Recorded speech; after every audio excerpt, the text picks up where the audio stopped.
Sahabat Verbum Domini yang terkasih dalam Kristus, salam jumpa dalam Verbum Domini edisi 6 Oktober 2021. Sebelum memulai permenungan pada hari ini, marilah kita mendengarkan sabda Allah. Inilah Injil suci menurut Lukas. Pada suatu kali, Yesus berdoa di salah satu tempat. Ketika ia berhenti berdoa, berkatalah seorang dari murid-muridnya kepadanya, "Tuhan, ajarlah kami berdoa sama seperti yang diajarkan Yohanes kepada murid-muridnya." Jawab Yesus kepada mereka, "Apabila kamu berdoa, katakanlah, Bapa, dikuduskanlah namamu, datanglah kerajaanmu. Berilah kami setiap hari makanan kami yang secukupnya, dan ampunilah kami akan dosa kami, sebab kami pun mengampuni setiap orang yang bersalah kepada kami, dan janganlah membawa kami ke dalam pencobaan." Demikianlah sabda Tuhan.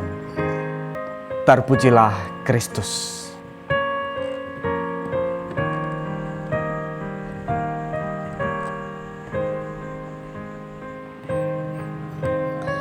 Sahabat Verbum Domini yang terkasih dalam Kristus.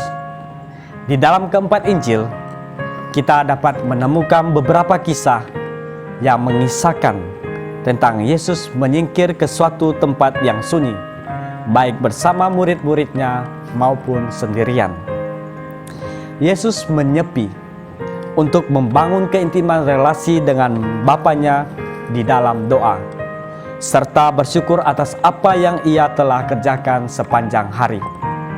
Selain itu, Yesus juga menimba kekuatan spiritual bersama Bapa untuk melanjutkan misinya di dunia ini. Pada hari ini, Injil Lukas mengisahkan Yesus yang berdoa di suatu tempat. Ketika Yesus berhenti berdoa, muridnya meminta Yesus untuk mengajari mereka berdoa.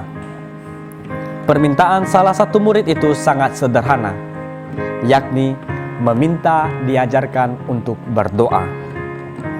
Ia tidak menanyakan apa yang harus didoakan atau bagaimana cara kerja doa tersebut.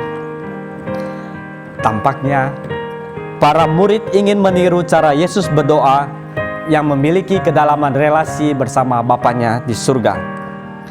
Mereka ingin meniru Yesus dalam berdoa agar mereka dimampukan untuk mengenal kehendak Bapa dan diberikan kekuatan untuk mewartakan kabar gembira bagi banyak orang seperti yang Yesus lakukan.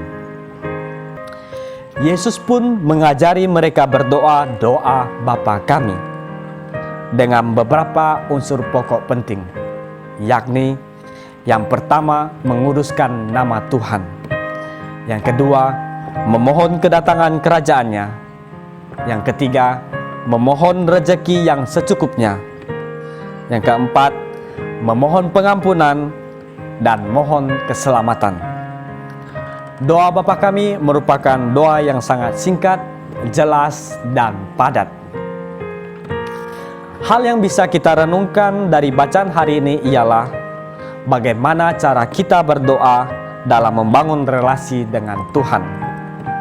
Apakah kita berdoa dengan membuat daftar permintaan kita yang begitu banyak, seakan-akan Tuhan itu seperti Santa Claus yang akan memberikan kita hadiah pada waktunya? Ataukah kita datang kepada Allah ketika kita dalam masalah saja? Jika kita berdoa atau mendekatkan diri pada Tuhan ketika ada masalah, maka kita sesungguhnya berada dalam masalah, atau kita adalah sumber masalah. Akan tetapi, jika kita senantiasa berdoa untuk membangun kedalaman relasi bersama Allah, maka kita sedang dalam naungan kasih Tuhan, dan kita sedang membuka diri kita untuk Allah bekerja di dalam seluruh karya pekerjaan kita sehari-hari. Semoga kita senantiasa membangun kedalaman relasi bersama Tuhan di dalam doa, dan semoga kita senantiasa dalam naungan belas kasih Tuhan. Selamat bermenung dan sampai jumpa di edisi berikutnya. Amin.